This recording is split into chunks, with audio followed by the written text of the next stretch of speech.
Yun. So, Guys, this is the light. hindi kayo maniwala. Guys, this is the light.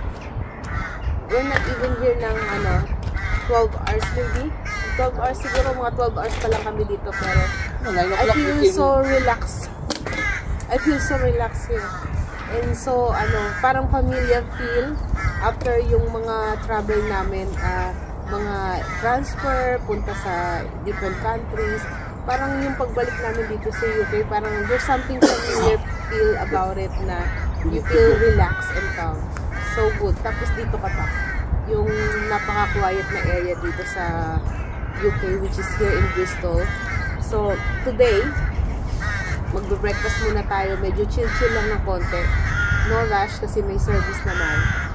And then we're gonna go around. Mga half an hour to 1 hour. May maraming mga castle and may pupunta daw kami bridge. And then we're not far from Stonehenge. So, mga 1 hour away lang yun dito.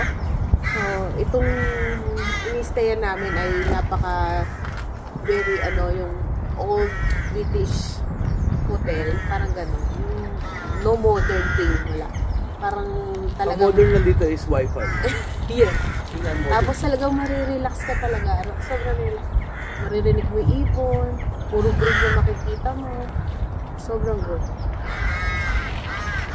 And then have coffee here, outside. Ano pa ba ang hanapin mo sa buhay? Having coffee on Bristol. I need a coffee in Bristol. So, I'm doing collection of my morning coffee for the last how many weeks. Feeling ko every night sa ibang country kami natutulog. Kasi the other night sa Switzerland kami natulog eh. And then last night dito sa UK. So, nalilito na nga ako, kaninong kama to. Kaninong kama to. Okay, so let's enjoy the day.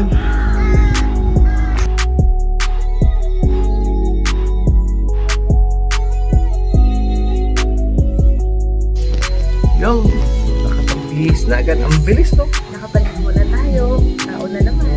Sunod na tayo. Nagkito nga tayo natin ngayon dahil hindi natin alam kung anong masasalubong natin sa labas na weather. Yes. So, it looks like medyo bearable naman yung weather dito. So, chill-chill lang tayo. Malig ako sa word na chill-chill kasi nasa chill place tayo ngayon. Okay. Yan, eto na naman tayo. Good morning pa rin. Buongiorno. Ano buongiorno? Na. Good morning, Pal. Good morning, lads. Good morning, lads. Good morning, Pips. So, we're on the move again. para akong sa Pilipinas yung pormahan na dito. May mga bagbag na dito. Ayoko eh. No? Parang maniningil ng mga koleksyon. Mamasyal tayo ngayon. Tingnan natin kung ano makikita natin. Walang expectation kung ano makikita natin. Basta tingnan natin kung ano yung mga magagandang tanawin outside Bristol. Okay, UK.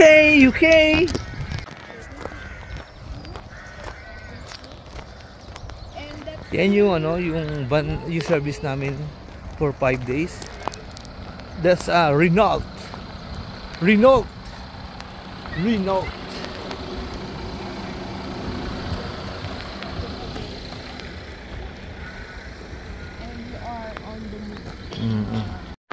Yun. So, are you guys ready, Billy? Are you ready? Yay! We're going to the castle. What castle? Newcastle? Somewhere there. Newcastle. Sa mga town dyan. Ikaw siya, gusto mo sa harapan, Sel? Hindi. Para mag-check mo yung dito ka, sa harapan. So, spacious and for family service, no? Yes, we are on the move. Dami pang view mo rito parang ang turista. We're tourists from Paris. Look at that. I'll sit in here. Yay! Right. Billy, are you ready? Yes. Yes, we are. Yo. Here we go again. Are you okay, UK? Yes, oh, we're okay, UK.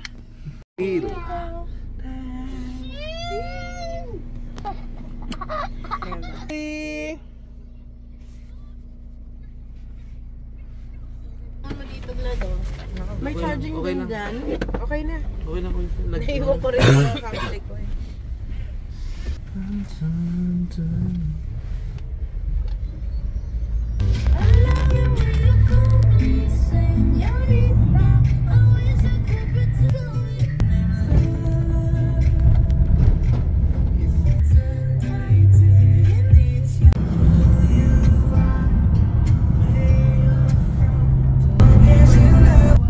They have lights on the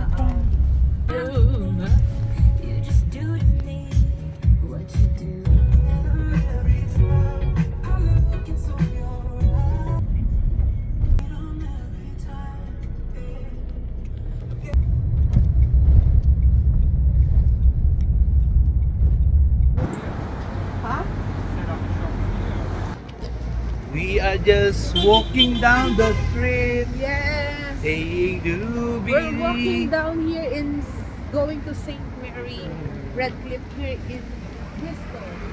New church. Yeah, we're going to this really nice old church. We made it safe. Look at that. So beautiful.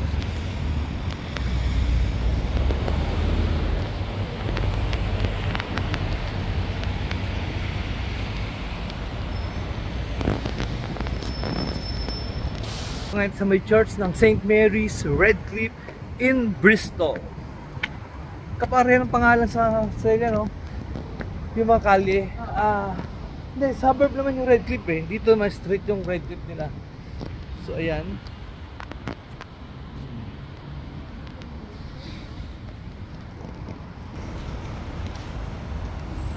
Parang old na, very old.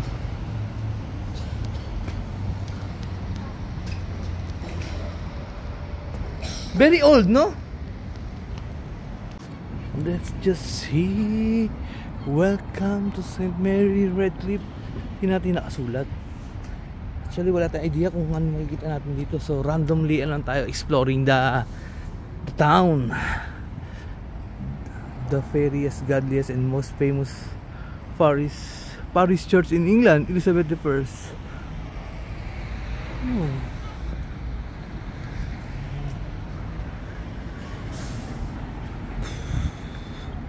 On the Grove. Grabe oh. Luma talaga.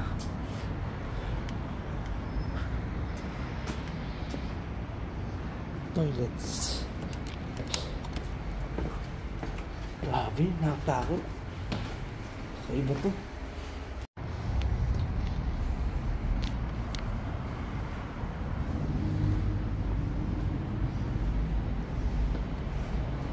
Let's go inside.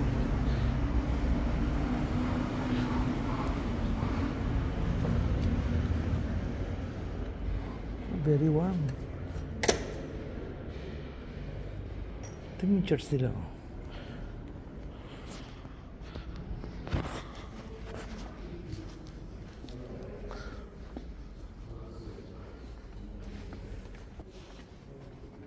Very quiet.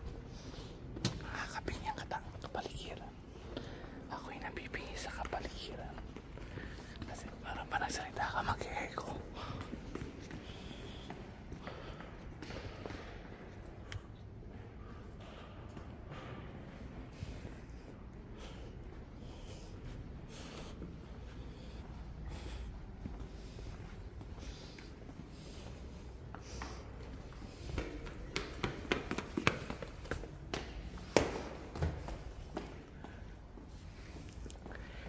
Hindi ko alam kung ilang taon na tong church na to, pero the way it looks like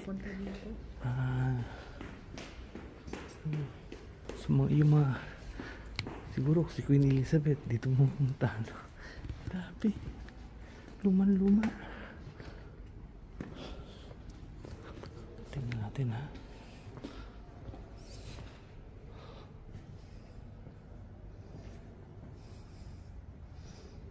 Yung mga painting art nila.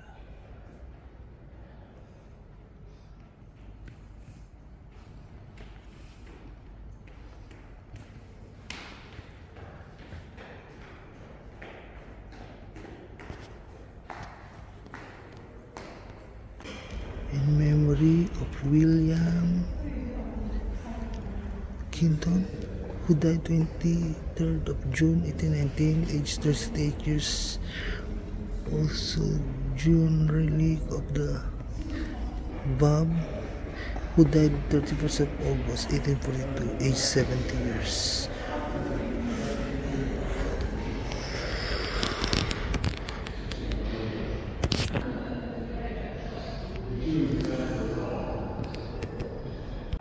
Where's Billy? I don't see Billy. Ah, there you are.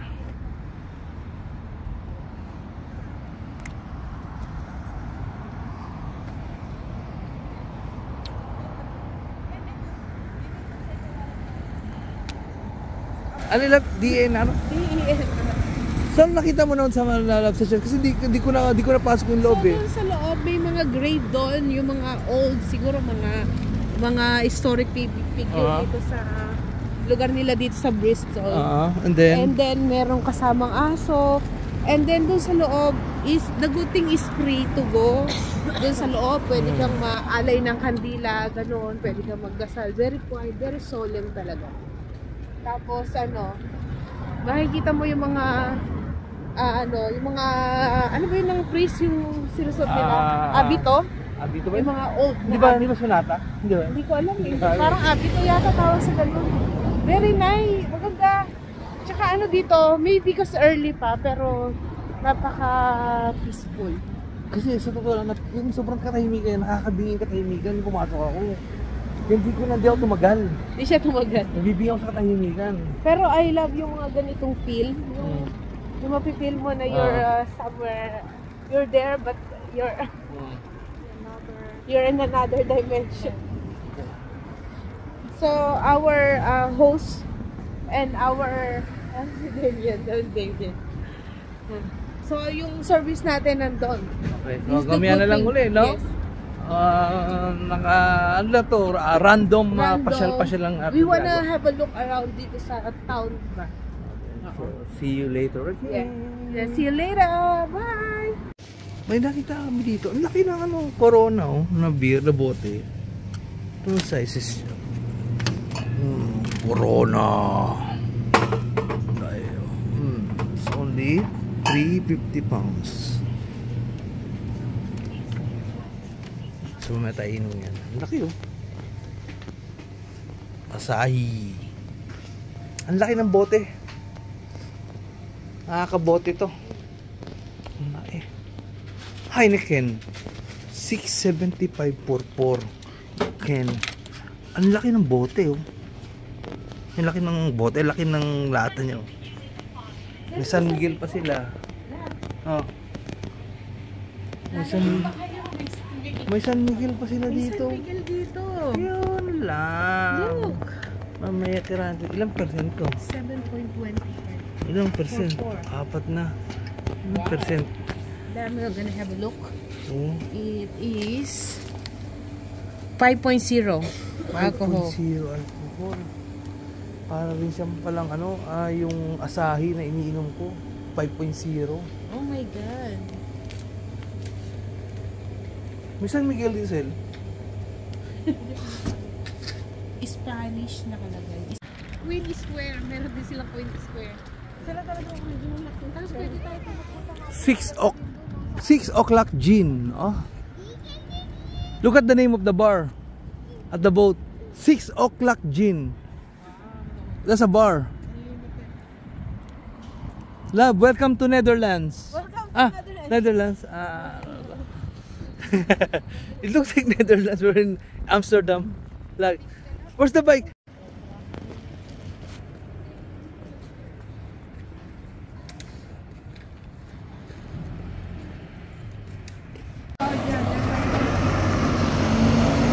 Look at the double-decker bus. Old fish market. Nice.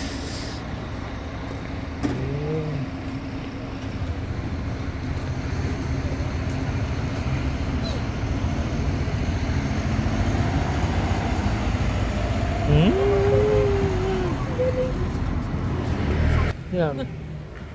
So, nagustuhan mo na rin yung small town na to lang? Yes, ang ganda dito sa Bristol. Parang napaka Parang lahat ng sinahat ng pinuntahan natin, puro yung sinabi mo, maganda rito, maganda siyempre, ang doon. hirap kayo makarating dito, no? Para sabihin ko lang na pangit yung pinuntahan namin. But everything is kasi kada place na pinupuntahan natin, or even country, meron silang, different kind of beauty na ino-offer. Parang iba-iba sila. Parang gano'n. Okay. So, may kanya-kanya silang character. Like this one, we're back in UK. So, maganda talaga yung pupunta kayo sa mga yung medyo malayo dun sa city.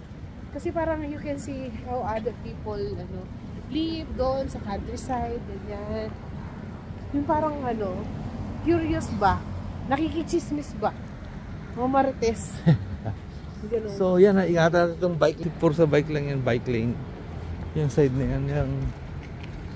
I like this, Dito yung daming dito yung pang sayuman. Dito tayo sa gilid. Gilid-gilid lang muna tayo.